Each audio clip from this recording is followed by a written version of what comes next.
23 page पढ़ा के complete हो गया, लेकिन अभी मैंने देखा कि वो रिकॉर्ड नहीं हुआ था। ओके, 23 जून 1757 में बैटल ऑफ प्लासी हुआ रॉबर्ट क्लाइव और सिराजुद्दौला के बीच, जिसमें रॉबर्ट क्लाइव जीत गया और सिराजुद्दौला हार गया। तो सिराजुद्दौला हार गया, इसलिए सिराजुद्दौला मुर्शिदाबाद पहुंच गया। ठीक है, और मुर्शिदाबाद जब पहुंचा वहां पे मीर जाफर का एक लड़का था, वो सिराजुद्दौला को मार दिया। और सिराजुद्दौला के जो सपोर्ट में थे ना, वो मोहनलाल और मीर मदन थे। तो सिराजुद्दौला के साथ मोहनलाल और मीर मदन भी मर गए।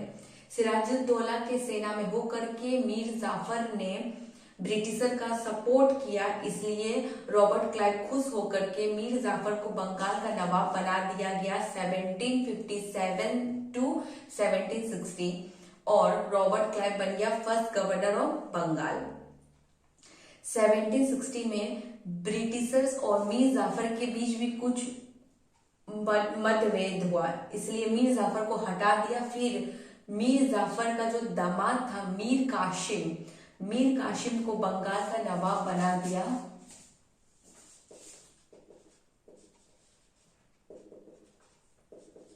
सेवनटीन सिक्सटी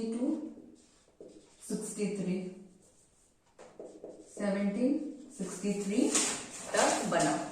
मीर कासिम ने बोला, अगर ब्रिटिशर्स को अभी हम लोग नहीं रोकेंगे तो बाद में ब्रिटिशर्स अनकंट्रोलेबल बन जाएंगे, मतलब और हम लोग का सर्वनाश करेंगे।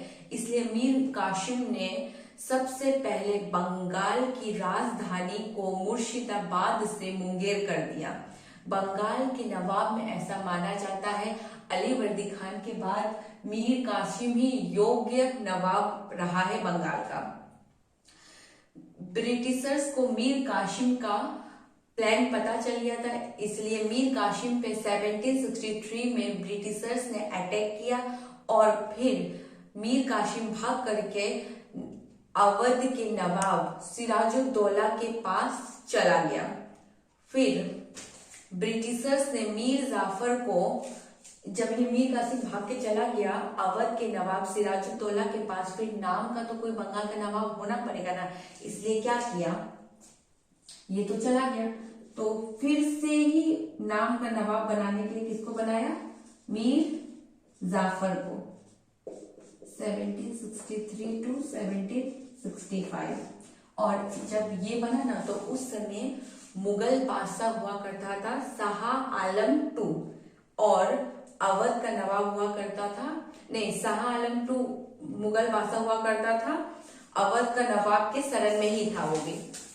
मीर जाफर के ही शासनकाल में बैटल ऑफ, वो जो बक्सर का युद्ध हुआ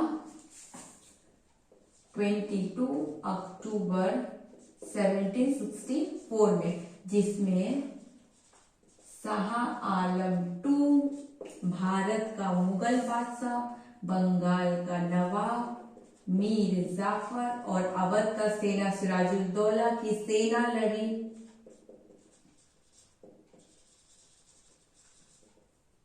एक साइड में ये तीनों और दूसरे साइड में ब्रिटिशर्स से हेक्टर मुनरो। ठीक है, एक साइड 3 लोग थे और एक साइड थे हेक्टर मुनरो ब्रिटिशर से। ये ब्रिटिशर से हेक्टर मुनरो जीत गया और ये तीनों हार गए। इसके बाद क्या हुआ, इसके बाद गवर्नर ऑफ बंगाल तब कौन था, तब गवर्नर ऑफ बंगाल था हेनरी वेनसीटर। ये उस तब बंगाल का गवर्नर था। ठीक है, तब बंगाल का गवर्नर था। तो हम लोगों ने देखा रॉबर्ट क्लाइव है, तो ये फिर कहां से बंगाल गवर्नर हो गया। ठीक है, लेकिन ये सब जो भी मैटर हुआ उस टाइम में ये था। ठीक है, अब बताते कैसे।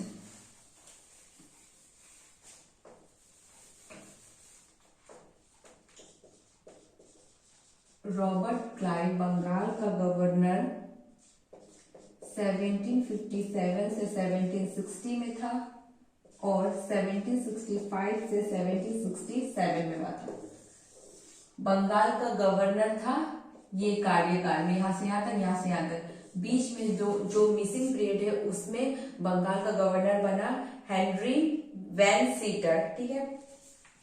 उसके बाद क्या हुआ, 1765 में, वही 1765 में रॉबर्ट क्लाइव वापस से गवर्नर बन गया बंगाल का। फिर 1765 में एक चीज और हुआ, ट्रीटी ऑफ अहलाबाद हुआ, ठीक है।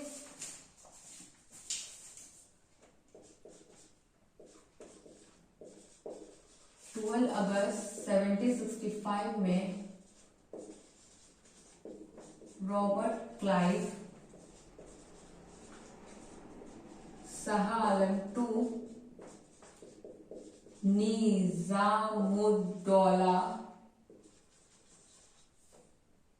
ये कौन है, मीर जाफर का बेटा। और दूसरा क्या हुआ था, 16 अगस्त 1765 में ये ट्रीटी साइन हुआ था इन लोगों के बीच, रॉबर्ट क्लाइव और सिराजुद्दौला। इसको 1765 में ट्रीटी ऑफ इलाहाबाद, ठीक है। एंड नेक्स्ट देखते हैं, इस जब यही ट्रीटी के बाद ना क्या हुआ, यही ट्रीटी के बाद ब्रिटिश कॉन्क्वेर ऑल बंगाल, सब बंगाल अब ब्रिटिश के अंदर में आ गया। और नाम का बंगाल का नवाब बना दिया किसको, मीर जाफर का बेटा को, निजामुद्दौला को, जस्ट नाम का नवाब बना दिया। कितना से कितना कार्यकाल तक, 1765 टू 1766, मात्र एक साल तक, ठीक है। उसके बाद क्या हुआ,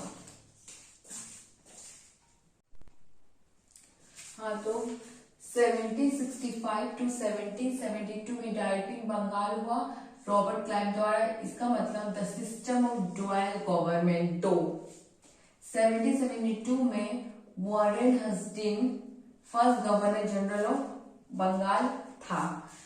तो वॉरेन हस्डी डायरेक्टली को बंगाल में खत्म करेगा और कहलाएगा फर्स्ट गवर्नर ऑफ बंगाल। फिर 1773 में रेगुलेटिंग एक्ट हुआ। फिर मुगलों से सबसे पहले इंडिपेंडेंस होने वाला राज्य ही था। उसके बाद इसका मतलब क्या होता है, इसका मतलब होता है under this system the administration of Bengal was divided into Nizamat और दीवानी। मतलब इसका मतलब पहले बताते हैं, the Diwani was carried out by the company,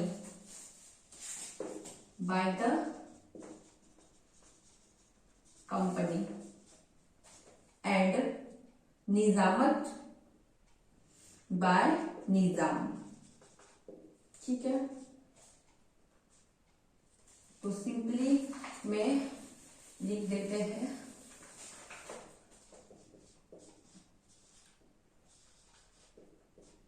Deewani means the right to collect revenue was given to the company. Nizamat means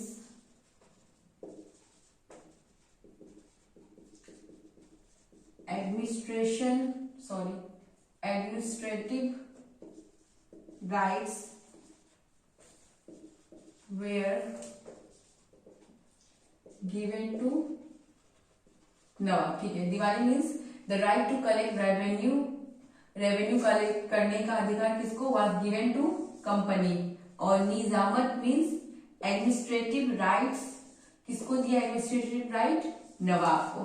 तो ठीक है एवरीवन, ये क्लास 10 कंप्लीट हो गया। अब कल नेक्स्ट क्लास में हम लोग क्लास 11 कंटिन्यू करेंगे। अगर आपको मेरा वीडियो पसंद आ रहा है तो सब्सक्राइब करके जाना। अभी गाइस रात का या सुबह का 3:15 हो रहा है, तो good morning plus good night, thank you.